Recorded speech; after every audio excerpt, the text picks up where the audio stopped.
All right. We are doing pretty well. We are only an hour behind schedule, so I think that's doing pretty well, considering the amount of information that we covered and have to cover.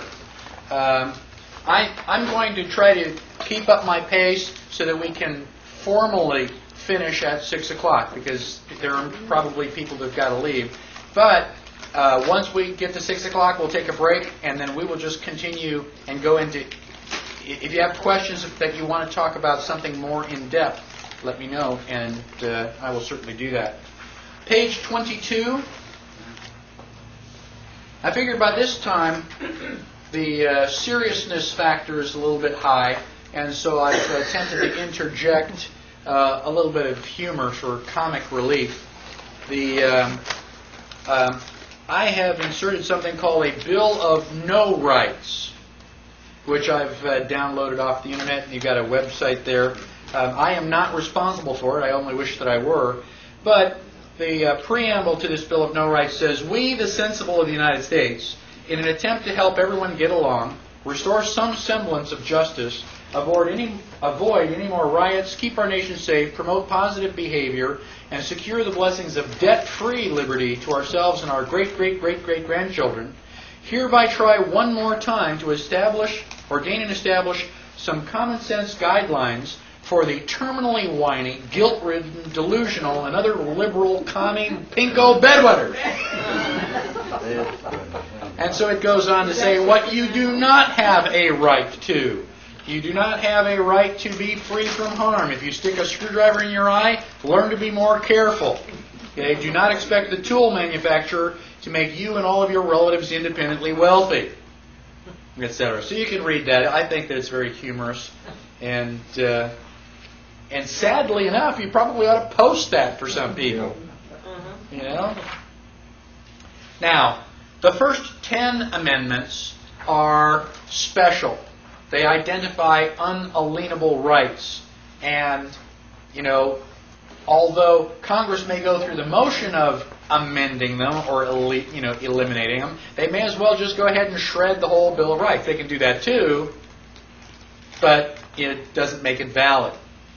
Now, there are several additional amendments. The 11th Amendment basically, the U.S. judicial power is denied in cases against the state, so that states have a little bit more difficulty suing each other. We looked at Article 2 that said the vice president is the guy with the second number of votes, second greatest number of votes. That was changed in 1804 by the 12th Amendment. Now, if you want to find out more about the Electoral College, go to the 12th Amendment. It's a relatively long one. It has a lot of details about who can vote for what and all that other stuff. So that is the process being used today. Now, the 13th Amendment is a little bit more confusing. Depends on which 13th Amendment we are talking about. Now, you and I know about the 13th Amendment that says no slavery. Okay? That was established right after the war between the states. Now, it turns out that there was another 13th Amendment. Now, after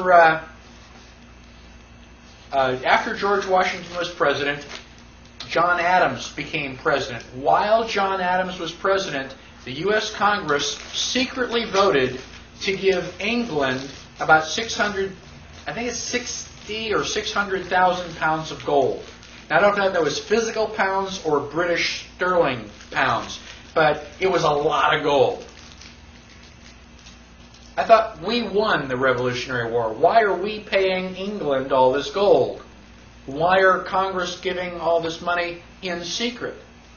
Well, Benjamin Franklin's grandson happened to be a reporter. He found out about it, and he printed the story. What do you think the people at large thought about that? Were they happy? No, I think they had Pennsylvania Avenue filled with torches and pitchforks. They were a little bit upset. And they wanted to, dangle a couple of these congressmen from a long rope. Well, John Adams said, well, we can't have that. And John Adams helped to pass the Alien and Sedition Act. Anybody ever heard of the Alien and Sedition Act? The Alien and Sedition Act made it illegal to print nasty stuff about Congress, even if it's true. Don't you know? This is the second president of the United States. We haven't even gotten started yet, and they're already putting up the Alien and Sedition Act. Well, Thomas Jefferson was our third president. Thomas Jefferson's first formal action was to eliminate the Alien and Sedition Act. You can't have freedom of speech and the Alien and Sedition Act. It's one or the other. And so he got rid of the Alien and Sedition Act. Now, they were starting to realize that Congress was being infiltrated by a bunch of lawyers. What does BAR stand for? When you take the BAR exam, what does BAR stand for? British Accreditation Registry. British Accreditation Registry. British Accreditation Registry? So these are the king's men? And when you become a lawyer, you get to put Esquire after your name. It's a title of nobility. Well, the Founding Fathers that were still around went, wait a minute, we got to put a stop to this. And they did the Titles of Nobility Amendment. And I won't read it in its entirety, but it is on page 23. And it basically says that anybody who has a title of nobility is not a citizen of the United States, which is basically state citizen, and that means that you can't be in Congress, because that's a prerequisite. So the title of nobility amendment would basically make it illegal for lawyers to be in Congress. Think about it. How many of our congressmen are lawyers? How many are not? Almost, yeah, how many are not? We can count those on one or two hands. So, the title of nobility amendment was being ratified. And at the time, they would need 13 states to ratify it. 10 of the states ratified. They wrote in and said, yes, we vote for that. Then, the War of 1812 broke out. Who were we fighting in the War of 1812? England. You know, the Revolutionary War wasn't good enough. They got to come back. Well, what happened during the War of 1812? They burned down the White House, where all of the records are kept. Destroyed evidence. Son of a gun. There's a lot of strong evidence that leads to imply that the War of 1812 was specifically to prevent this 13th Amendment from being ratified. So now the War of 1812 is over. Congress gets back. Okay, where were we before we were so rudely interrupted? Oh yeah, we had this amendment. And 3 states didn't show up. We didn't get their answer. Let's go get it now. So they write a letter to the president, say go out and find out what those 3 states said. There is documented proof that the President of the United States wrote and said, what was your answer? Now, there is no evidence that the states wrote back. However, because the states were now subordinate to the supreme law of the land, every time the state would print the state laws, it seemed like a good idea to print the Constitution at the front page. That was the supreme law. All the state laws follow it. Now, you have 2 guys out in Maine, and they just do this research. They're looking through all these old books. If you like that kind of stuff, fine. Now, when they take a coffee break, imagine them going, I wonder what the oldest book in the library is. And so they go through, running through all the shelves, and they find this old book, and they slide it off the shelf, and it's got all the dust, and they blow it off, and here's the Constitution. You got the Bill of Rights, and the 11th, 12th, and 13th Amendment. That doesn't look like no slavery. It looks like no titles of nobility. We'd never heard of that before. So they started doing research, and they found out that the title of nobility amendment was printed no less than 47 times between 1820 and 1860. Why would they print the title of nobility amendment if it hadn't been ratified? Now, all of a sudden we get to 1860. What happened in 1860? Civil War. Son of a gun. And all of a sudden, title of nobility amendment is no longer printed. They just, what, erased it? How do you get rid of an amendment? With another amendment. Do you know of an amendment that gets rid of the titles of nobility amendment? No. So, if it was properly ratified, it's still in effect.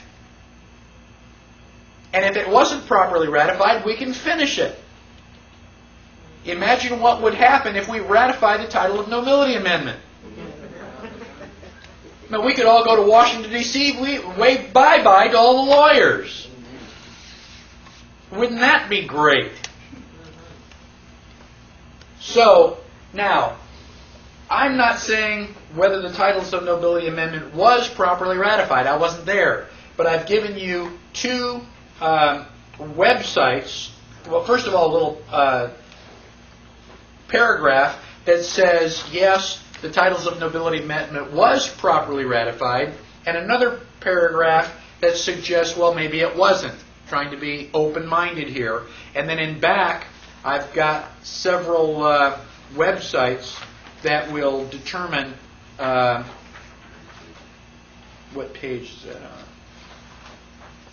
on? On page 51, I point you to 3 different websites that you can go to and research it on your own. Let me tell you in advance that one of the websites shows you photographs of this amendment printed in the books. I don't know, looks pretty convincing to me. Now, so eventually, Civil War, we just forget about titles of nobility. Now we've got the 13th Amendment. 13th Amendment says no slavery. So, great, whites and blacks are the same, right? No, we've now got to pass the 14th Amendment that creates U.S. citizens and gives blacks privileges. Privileges and rights are not the same thing. 14th Amendment was also not properly ratified. Oh, by the way. 15th Amendment, we finally give blacks suffrage. What is suffrage? The ability to vote. All right? When did women get suffrage? 1920. So girls, now you know how you rate relative to slaves. Well, if we own property, we were able to vote, though. Okay? So basically, you know, it's all landowners, and there were some women who were landowners, but not many. It took 40 years. Right. Had to keep your place. You know, I guess that means that slaves are worth more because you actually have to buy a slave. You know, you just got to get married and have her do all your laundry. You gotta buy and a cooking. wife. Have you ever seen what the price of dating is? Oh. Okay, so women were allowed to vote with the 19th Amendment. The 16th Amendment. 16th Amendment is also pretty controversial. It says that the U.S. can tax on income from any source derived. So if income is derived from source, then income and source are two different things. Even if we don't know what they are, an income is not a source. An income is derived from source. So what is a source? Well, we don't really get into that. The 16th Amendment was also not properly ratified. And Bill Benson's got a book, you probably all have read it, The Law That Never Was. The 17th Amendment changed the way that we elect our senators. Prior to the 17th Amendment, the senators were elected by the state legislation, so that the state had some control over what happens in Washington. 17th Amendment allows us to elect our senators by popular vote. What does that move the United States towards? Democracy. Not properly ratified. Yeah. So, ever since the Civil War, things have been, Washington, D.C. have been happening fast and loose, and they just say, oh, don't worry about it. Don't look at that man behind the curtain. Just trust us. When we lie, we're Federalists. They're the anti-Federalists. We wouldn't lie. So, the 18th Amendment is when Prohibition started. What were we prohibiting? Alcohol. Alcohol. Okay? Now, the 18th Amendment is unique because it's the only one that's ever been repealed. It was repealed by the 21st Amendment. Okay? It was repealed in 1933. Everybody heard of the Budweiser Clydesdales? They were a celebration for the end of Prohibition. We were so glad that alcohol wasn't illegal anymore, that Anheuser-Busch built this great big wagon to celebrate. Well, it was such a popular hit that they've just kept it as their symbol ever since. So if anybody, if you ever see the Budweiser Clydesdales, you can say, well, that's been around since 1933 with the repeal of Prohibition. Now, yeah, the way that I remember that is that when I was growing up, some states you had to be 18 in order to drink, and in other states you had to be 21. So the 18th Amendment started Prohibition, and the 21st Amendment repeals it. The 22nd Amendment, a president is limited to 2 terms in office. Why did that happen? Roosevelt. We were a little bit concerned that we might get an elected monarch. And so we basically said, 2 turns at bat and you're out of there. 23rd gives District of Columbia electors as though it were a state. Why do we want to do that? I don't know. How do we go back and undo that? Washington, D.C. is a federal territory. Why should we give that federal territory any more power than it already has? Do you see a habit or a pattern here? 24th, elimination of the poll tax. We were going to allow blacks to vote. We're just going to charge them so much money they couldn't. 25 is a formal procedure for overthrowing the president. After I memorize the Bill of Rights, that's the next one that I memorize. I want to know how to overthrow the president. 26, 18-year-olds can vote even though they still can't think. What difference does it make? It doesn't count anyway. We're just going to let you pull a lever. Drive that little plastic steering wheel. Now, when was the last time we amended the Constitution? 1992. How many people were alive in 1992? How many people were sat up all night on television watching all this stuff go back and forth, listening to all the debates? You didn't even know it happened. You mean that they are going to amend the Constitution of the United States, the supreme law of the land, and you didn't even know it? Neither did I. How did they slip this past us? How can we, the people, be responsible for Congress if we don't even know that they're modifying the Constitution? 1992. That's not even 10 years ago yet. They know we're asleep. They know that we're asleep. It's like, ding, ding, ding, ding, ding, ding, ding, ding. Somebody better wake up. And it better be us. Any questions on the other amendments? Why don't you use A and C for the titles of nobility? Because there was another 13th Amendment. There was a B? There was a 13B that somebody said, okay, we're going to propose this, and then it just never happened. It was just before the Civil War, and it got shut down. That was the one that Lincoln put through to justify slavery in certain states. Right. To keep the Union together. Yeah, and it failed. So we've actually had 3 13th Amendments. Okay, now we're going to talk about the real heart of the problem. I mean, Congress is bad, and the United States is in deep trouble. But I'm not going to point my finger just at Congress. We have the best money that Congress can buy.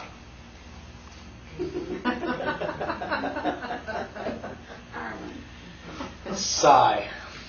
We're going to talk about legal tender and lawful money, and what is the difference.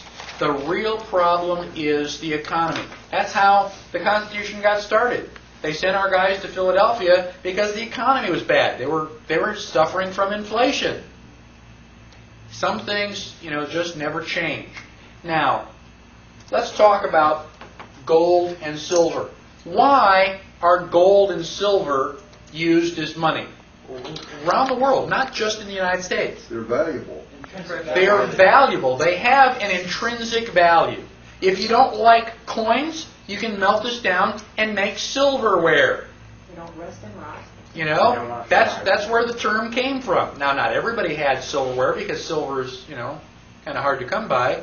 But, if you don't like it in this form, you can melt it and change it into something else. It has intrinsic value. All right? Why else do we use silver and gold? Constitution. So states. Well, it was put into the Constitution. A small amount of it, especially with gold, can equal a fair amount. Right. So gold is very, very valuable. Why is it so valuable? No free electrons. It won't oxidize. It won't oxidize. That's a limited Right? amount.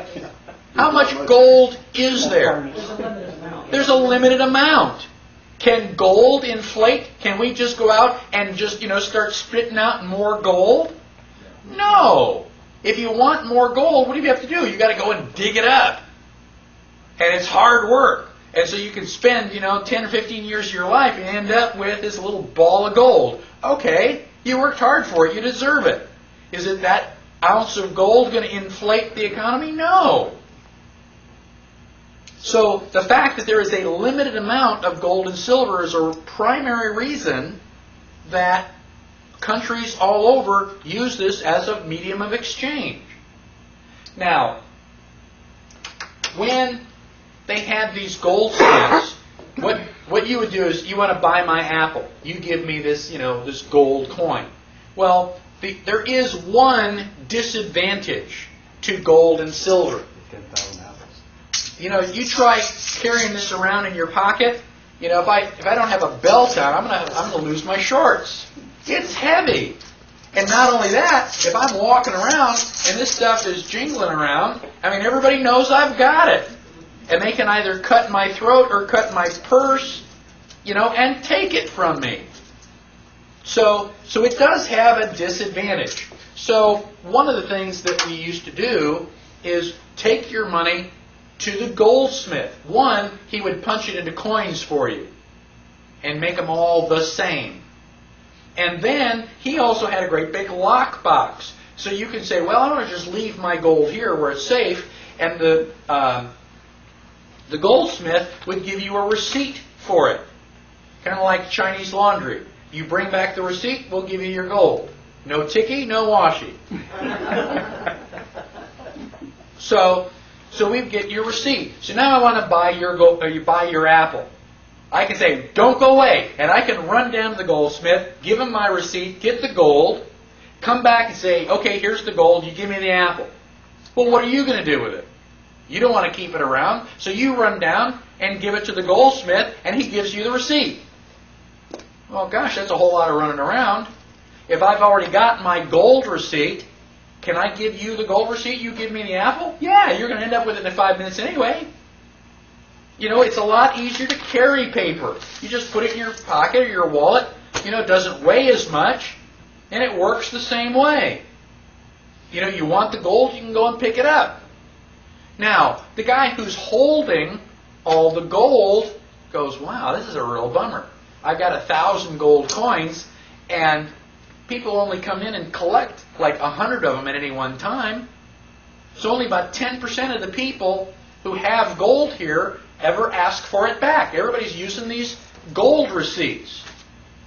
Now, because I'm not terribly scrupulous, well, how can I take advantage of that? I can print more gold receipts. Yeah, but if I spend them, everybody's going to say, hey, Jack, how come you got all this money? Where are you getting all that? So I really can't spend it myself, but I can sure loan it to you. Nobody's going to ask you. If they say, where'd you come up with that money? You go, I borrowed it from the goldsmith. So, that's like cool. So if I only have 10% of the people collecting their money, and I have 1,000 coins, I can print 10,000 notes. So I can print all these counterfeit gold receipts. and I can loan them to you and loan them to you and loan them to you, and now everybody's using the gold receipts. You can't tell them from the original ones because I printed the original ones.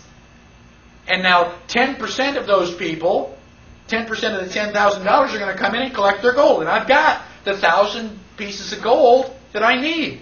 That's how fractional reserve banking got started.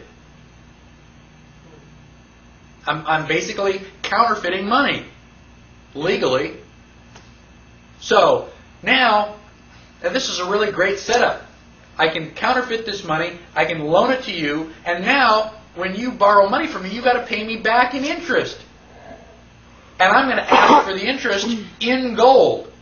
So I don't know where you're going to come up with it, but you're going to go out and bring back more gold. So if I've got more gold, I can print 10 times as much money. For every gold coin you print me, I can print 10 certificates and loan that out. It doesn't take an idiot to figure out that I'm going to be making money pretty much hand over fist here pretty soon. Now, I've got almost the perfect setup. Almost perfect because, you don't borrow enough money. I mean, you're a nice guy, but, you only borrowed maybe $5,000. And you're going to do that once because you want to buy a house. If I want to make more money, I got to figure out a way to loan more money. Who can I go to that will borrow money from me? Can I loan money to a government? Will governments borrow money? Yeah. And they borrow lots of money. Especially if somebody's about to attack. If your country is going to war, don't you want to borrow money so you can buy guns and defend yourself? I mean, and if you're going to borrow money now, aren't you willing to borrow that money at like a really high interest rate? The goldsmith says, yeah, I can loan you the money, but it's going to be 25 or 30%. The bad guys are coming. I need the guns today. I can't work. If you don't give me the money, I'm not going to have anything to defend. So yeah, I'll borrow the money. I'll give you your 30%. Ha ha! I've got the perfect solution. Except, you're battling this guy over here. So I've loaned you money. I'll go over here. You want to borrow money? I mean, you're fighting against this lady over here. You don't want her to win. I can loan you money too. So now I'm playing both ends against the middle. I'm loaning you money at 30%. I'm loaning you money at 35% because I'm not giving you very many chances. And I've got the two of you fighting. You're both borrowing lots of money. I'm making money hand over fist. This is good. What's the only bad news that I could ever get? The two of you shook hands and decided not to be at war anymore. Oh my gosh, you can't have that. If you stop the war, you're going to stop borrowing money. This sounds like wild, crazy, That's exactly what's going on. When Napoleon was exiled, they put him off in Elba, hoping he'll never come back. What do you think the bankers did?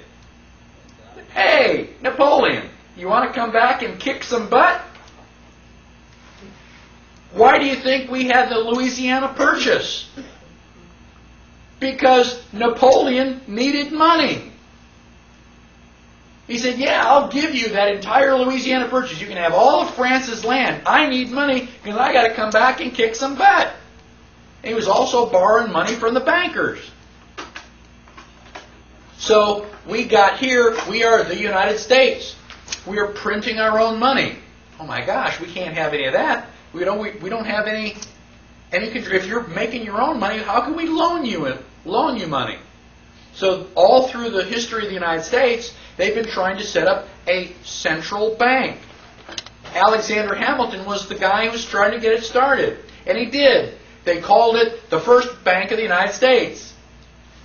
And then the contract ran out. And so they brought it back again, and they called it the First Bank of the United States. And then it went away, and they brought it back a third time. This time they called it the Second Bank of the United States. So we've had, a central bank several times. Well, Old Hickory, what's his name? Andrew Jackson said, you guys are a den of vipers, and by the strength of God, I'll rout you out. And he threw out all the central bankers, and he killed a central bank for about 75 years. He did a good job of it. Not a perfect job, but back in 1913, the central bank came back. What do we call it? Federal Reserve. So they print money out of thin air. You've heard the joke about the woman goes into the bank and says, I can't be overdrawn. I still have checks left. You know, that may be cute, but that's what the Federal Reserve is doing. Prior to 1913, how did Congress get money? They have to beg. They have to come to us and say, we were going to have this big scientific, we need $1 million to study the sex life of the mosquito. What did we say? I don't think so. Like, oh darn. You know, we can't do our pet little project. So then they invent the Federal Reserve Bank. Congress is authorized to coin money and regulate the value thereof. They are not authorized to give that power to somebody else. If I'm a police officer, can I give you my gun and say, would you direct traffic for me while I go to lunch?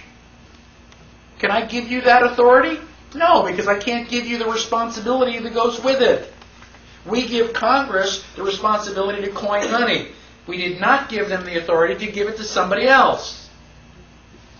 But they did. Federal Reserve Act is completely, totally, 100% unconstitutional. I don't care how much, it depends on what your definition of is, the president does. It's unconstitutional. So now we've got the Federal Reserve Bank printing money out of thin air. What does Congress do? They borrow money from the Federal Reserve. Did they ask us? No. They just borrow the money. They do their, study on the sex life of the mosquito, and then they turn around to us and go, oh gosh, we've got a national debt. You got to pay taxes. We got to pay our national debt. Wait a minute. They were supposed to ask us before. Now they've invented a system where they can get the money without asking. It is criminal. It is treason. Absolutely treason. Anybody here still think that the government is out to for your best interest? I'm from the government. I'm here to help. Oh yeah? Stand still. Now, one of my favorite quotes is from Ludwig von Mises. Ludwig von Mises says on page 24, the government is the only institution that can take a valuable commodity like paper and make it absolutely worthless by printing on it. Think about it. If you'd given me scrap paper, I could use it for something, but now that you turn it into money, it has no value. Now, money is defined by Black's Law Dictionary in usual and ordinary acceptation. It means coins and paper currency used as a circulating medium of exchange and does not embrace notes or IOUs, evidence of debt or other personal or real estate. A note is an instrument containing an express and absolute promise of signer to pay a specified person or order. It's a promise to pay. Now, when we started this class, you gave me silver, I gave you a book. That is quid pro quo, Latin for something for something. We do an exchange. So once I've given you something, you've given me something. Once we've done this trade, the transaction is over with. I'm happy, you're happy, leave me alone. Now, if you say, gosh, I'd really like to have that apple, and I say, well, okay, it's $1. You say, well, I don't have $1, I've got an IOU. If I give you the apple and you give me the IOU, have we finished the transaction? No. Now, somebody's got a banana, and I want to buy the banana. And they say, well, it's $1. They say, well, instead of $1, I've got this IOU from so-and-so. Would you take my IOU? You go, yeah, okay, I'll take that. and I give the IOU and I take the banana. Have we finished the transaction? No. Somebody still owes this guy $1. Somebody is still stuck. That's what a note is.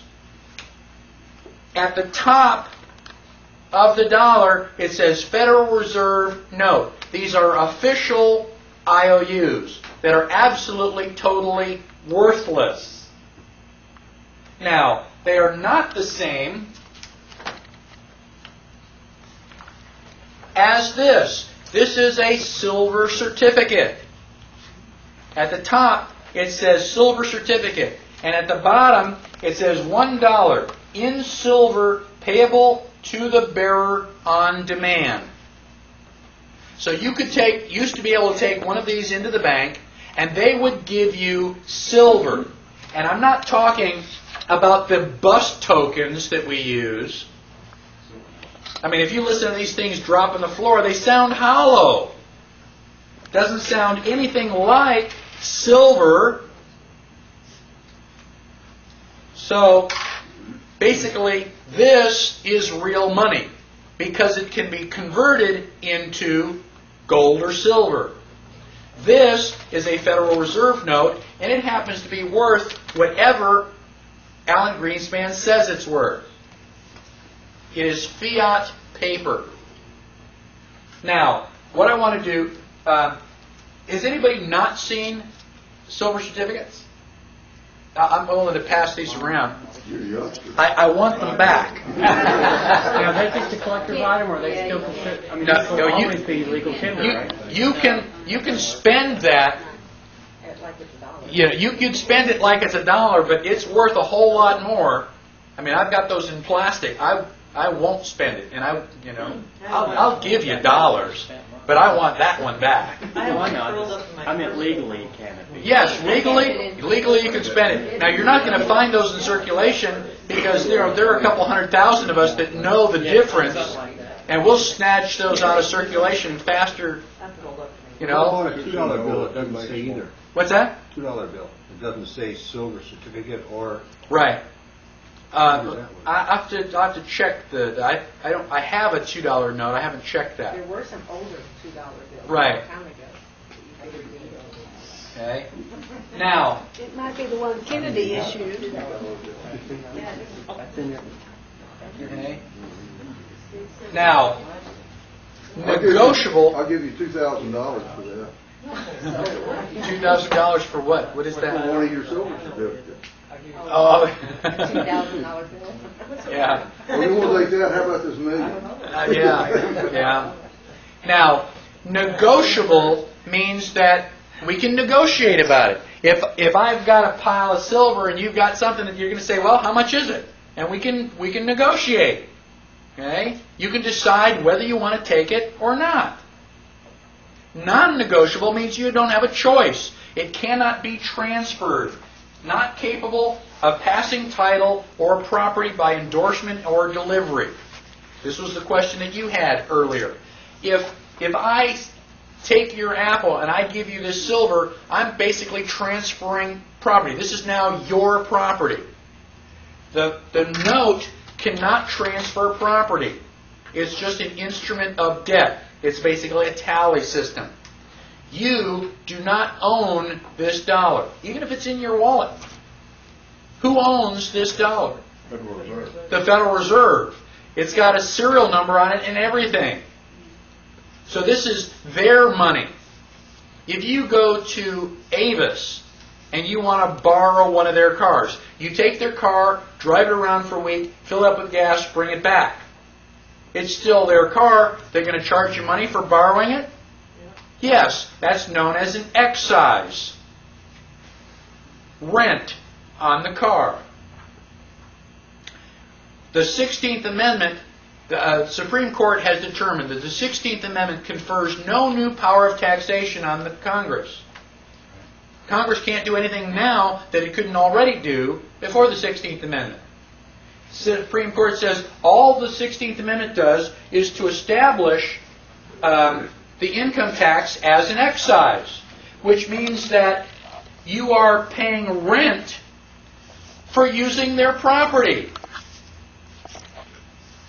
It's like going to Avis. Did you transact business using these? Yes. Well, you got to pay rent and all the paper dollars that you handled. Why do people use the Federal Reserve notes? Don't have much choice. Use no other choice. It's like Henry Ford. You can have your car any color you want as long as it's black. If you have a choice of one, is it a choice? No. So, what do we need? We need some options. So instead of using this, we can use this. This is American Liberty currency, minted by an organization called NORFED, N-O-R-F-E-D, the National Organization for the Repeal of the Federal Reserve. So not only, if you don't want to carry the silver in your pocket, you can carry silver certificates. This is a certificate. It's a warehouse receipt. So if you have this in your possession, you can go in, and for every one of these, they will trade you one of these. This is just a placeholder. Put it in your pocket, just like the goldsmith. Use this instead of that. But if you want this, you can go and pick it up, because they don't print one of these unless they have one of these in circulation or stored in a warehouse someplace. Now you have a choice. You don't have to use these. Now if somebody buys something and they give you this, technically you're obligated to take it. It's not negotiable. This is negotiable. How long have those been out? These have been out for 3 years. There's already $1 million like this in circulation. See, being in business, I never knew that. I wouldn't have Okay. known if somebody came in and gave me. And that's why I'm here to educate you. Okay? It is an option. And every time we use these, we don't have to pay rent on the other guy's stuff. Does it come in? This comes in 1, 5, and 10s. And they're different sizes, so that when you stack them, all the 1s are shorter, the 5s, it's really cool stuff. Gosh, I love it. Lighter than $1. It looks top. I can pass this stuff around. Depends on how much it's Where for, do I I get guess. I mean, Yeah, where can we get it? Okay? One of the places that you can get it is from me. I am a redemption center for NorFed. You can go to norfed.org and you can buy it off the internet.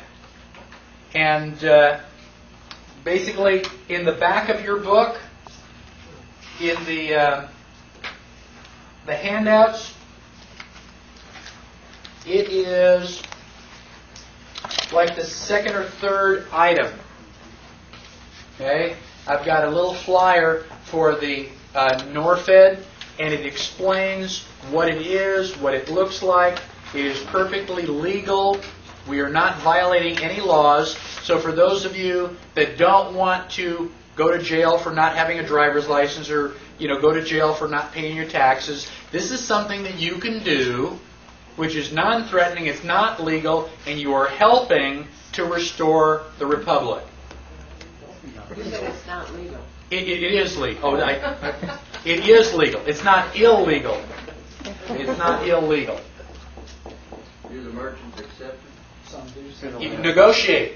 Now, if a merchant will accept it, they can put a little silver tag. You know how you got American Express, MasterCard, Visa labels on the door? We've got another silver label about the same size that says ALC, American Liberty Currency. And we've got 3 or 4 places in Austin that will accept it. Yeah, they give you a catalog. They tell you what merchants, Right. where the redemption centers are. So if you are a business, talk to me. I'll give you a silver certificate, a silver label. You put that on your door, and you're helping us. Now, what do you do when you get it? 2 things. Give it out to people as change. Gosh, what's this? Spend 5 minutes, tell them what it is. Okay, tell them it's silver. In fact, these spend real easy. $0.999 pure. Man, you go into Taco Bell with this, and they go, "Wow, what is that?" It's $20. You know, it's silver. Is it like, do you take silver? It's like, wow. And frequently what they'll do is they'll put this in their pocket and put $10 of their money in the thing. I went into McDonald's one time, sold 1 to the guy behind the cash register and 4 to the people after me. They go, wow, what is that? I mean, I had to go out to the car to get more silver. Okay? People know value when they see it. And when you start using this instead of that phony money, not only are you helping to recover, our economy, but you're helping to restore the republic. And it's only been around for 3 years yet. As more and more people learn about it, it's going to help. And I'll talk to you some more about that same organization. Did you bring a lot with you? Did you bring a lot of it with you? Yes, it did. In essence, if the Federal Reserve, if we use their note, do they, in essence, own our property that we buy with that? No, that is not true. Even though it was not a completed... But it isn't a completed transaction. We have the computer. The thing is, they don't own it, but neither do you. Your grandchildren own it. Right. It's a real strange and bizarre thing. Hey, this Norfed Redemption Center, is it a bank? No, that's me. Oh, that's you. That's me. Oh, because I said, That's- Tina, I said, we can go right there and get it. That's me. And we have 9 redemption centers in Austin already. There's 4 or 5 in Houston, too. 3 years ago, they had 20 redemption centers. 2 years ago, they were up to about 100. Today, we have about 1,200. I mean, Norfed is growing exponentially. You tell 2 friends, and they tell 2 friends, and so on, and it won't be long, before everybody knows about Norfed. Isn't it interesting, though, that they're taking the Federal Reserve notes to get the gold and silver? Well, that's cool. You give me worthless Federal Reserve notes, and I'll give you valuable silver. Yeah? Why would you do that? What are you going to do with the Federal Reserve notes? We're going to give it back and buy more silver. That's right. I didn't mean It's to like laugh. great, It's like, it still works. The more silver we get into circulation like that, the better we're off. It'd be to everybody's benefit. Everybody Yes. gets the silver, and it's Yes. going to be a conversation piece when they give it out, and then Okay? I have a question. Have these notes ever been counterfeited? They cannot be counterfeited. They cannot. Well, that's great. They literally cannot be counterfeited. They have so much, they've got all sorts of fine print. I can barely see the line. If you look right at the top, it has a line on it. That is the Pledge of Allegiance, the Bill of Rights, the preamble to the Constitution. And I went, yeah, right. And I gave it to an Australian girl, and she started reading it. And I know she doesn't know the Pledge of Allegiance to the Bill of Rights. I know it. And it's like, wow, that really is there. And it also has a DNA coding.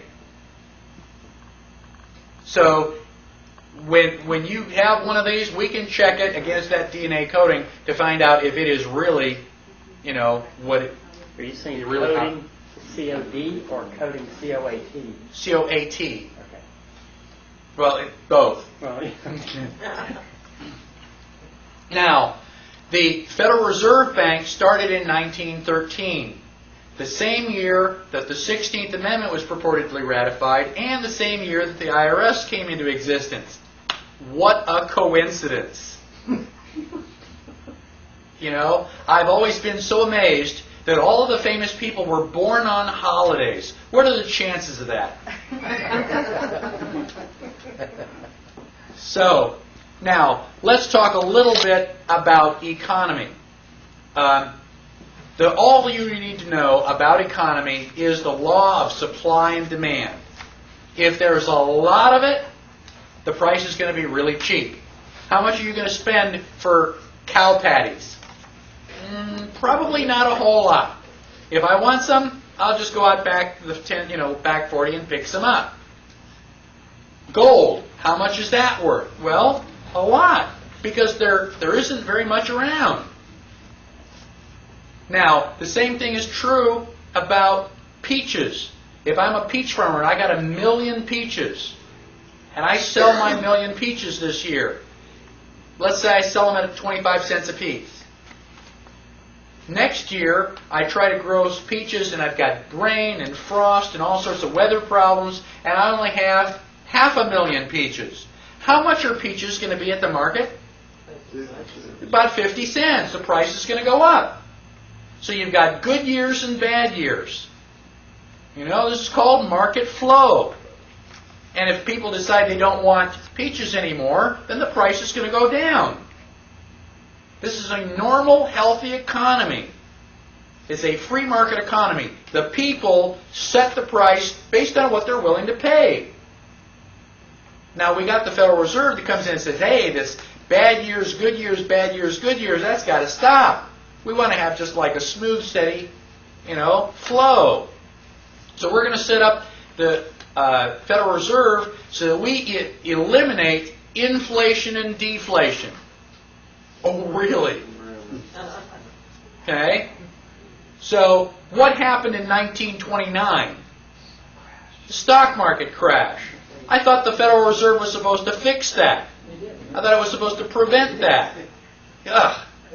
Okay? So let's talk about money. When we talk about money, frequently we refer to it as the blood of the economy. Excellent, excellent metaphor. Because it circulates. If I buy something for $1 and he buys something, he buys something, he buys something, and then they buy it for me, that $1 bill has gone around through all of us and basically is just an exchange. Just a placeholder. What happens if you have too much blood and your blood pressure goes up? Is that good for you? No. What happens if you accidentally slice your wrist and you start to lose blood? Is that good for you? No. There's a certain range. Too much is not good, not enough is not good. There's a certain limit in the middle where you need to have, in order to have a healthy body. Same thing is true of money. Too much or too little, and your economy is going to be in trouble. I'm going to oversimplify this, just so that, nobody can miss it.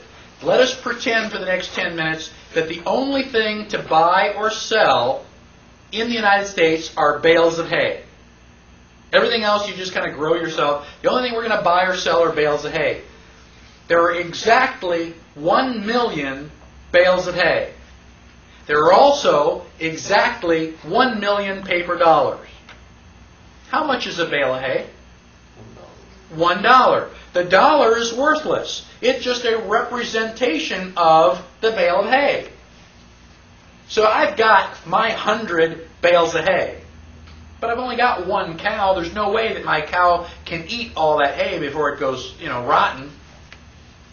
And plus, I got a little tiny apartment. I don't have a place to store 100 bales of hay. Where would I sleep? So what I'm going to do is I'm going to sell my 100 bales of hay, and I'm going to end up with $100. Isn't that great? So now, $100, I can put that in my pocket. I can carry it. Or I can go home, open up the safe, put the money in the safe, take out my trusty rifle, lock the safe, turn on the security alarm, and sit on the couch all night. And I'm wide awake because I've been drinking coffee. I am just one wired so-and-so. And I'm going to protect my $100. Now, overnight, the Federal Reserve decides to print and distribute another 1 million paper dollars. So I wake up, the sun comes up, it's breakfast. Now there are 2 million paper dollars and still 1 million bales of hay. How much is a bale of hay? 50 cents. Bale of hay is worth $2. Bale of hay is worth $2. I go into the safe and I bring out my $100. How many bales of hay can I buy? 50. So without triggering the alarm, without walking past me and my rifle, without even opening up my safe, the government has stolen 50% of my buying power. That is why inflation is evil. Because they're stealing from you and you don't even know it. How did we get into trouble in the first place? Why did we write the Constitution? Because each of the colonies was printing money. They were suffering from inflation. After World War I, Germany had a 5,000% inflation rate. Whatever cost you $1 in January cost you $50 in December. When I was a boy, my mother told me that you would walk around with a shopping bag full of money. Why? Because you're rich? No, because the money is worthless. It cost you $1 million to go and buy the groceries. And you say, oh yeah, but that was back, World War I. That's before my time. Ever go to Mexico? You go down and buy a hamburger and fries in Mexico, it's going to cost you 77,000 pesos. Oh my gosh, and you get your calculator out and you go, oh, that's $8. Why are pesos worthless? Because Mexico has been inflating their money. If you walk around, you see a peso on the ground, you don't even pick it up. It's not worth the time to bend over. Oh, but wait a minute, there's a washer on the ground. I'll pick that up because I may be able to use that. So it can't happen here. Ever since 1913, the Federal Reserve has been printing money, printing money, printing money. Where did it go? How come we're not knee-deep in dollar bills? Federal Reserve, the IRS has been... Because they're putting it in on one end and taking it out every April 15th. What does it cost them to put it in? Nothing. They print the money out of thin air. And they put it into circulation. How do you get it? You work your butt off. You work hard. You go, okay, I've got it. And the IRS comes along and say, okay, we're going to take 40%. Thank you very much. The IRS does not pay for roads, hospitals, and national defense. It's a lie. They're just a vacuum cleaner to suck out all the paper so you don't realize that your money isn't any more worthwhile than Mexico's. And they've been doing it since 1913. If I have a bucket and I pick a hose and I start pouring water into the bucket, what's going to happen about 1 or 2 minutes from now? Overflow. It's going to overflow. Well, if I punch a hole in the side of the bucket and I'm standing here pumping water in and talking and just holding the hose and filling up the bucket, how long is it going to be before you go, wait a minute, how much are you going to fill up that bucket? How are you doing that? Doesn't it occur to anybody that that bucket should overflow sooner or later? How much money does the Federal Reserve have to pump in? How much money does the IRS have to take out before you go, wait a minute, something's wrong? We have to regain control of our economy. If we don't regain control of our economy, we are sunk. End of story. I'm going to take a 10-minute break, and then we'll come back and talk about deflation.